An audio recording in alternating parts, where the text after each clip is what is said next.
السلام عليكم. النهارده هنتكلم في تاني حاجه في البرامج الرئيسيه وهي الداتا. طبعا الداتا عندي انا بدخل على الداتا. طبعا القلم في الجهاز فيه قلم لو اقدر استخدم القلم. تمام، فالقلم موجود معايا اهو. الداتا برضو في صفحتين. اول صفحه عندي اللي هي خاصه بالجوب.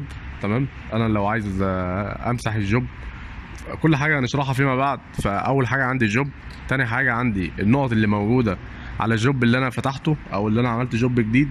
تمام، وسجلت عليه نقط او عايز اسجل نقط فاسجلها من ناو بوينت اللي هي النقط المعروفه.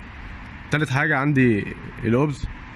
تمام، ورابع حاجه عندي الكودز. انا لو عايز النقط اللي انا سجلتها عايز اكودها، احط لها كود. عايز اعرف النقط دي بتاعت ايه.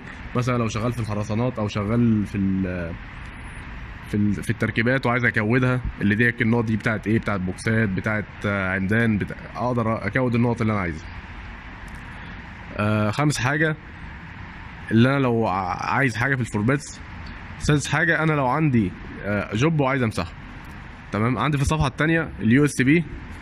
انا لو عايز افتح جوب من اليو اس بي اللي محطوطه في الجهاز اقدر افتحها. دلوقتي كده عرفنا الداتا. السلام عليكم.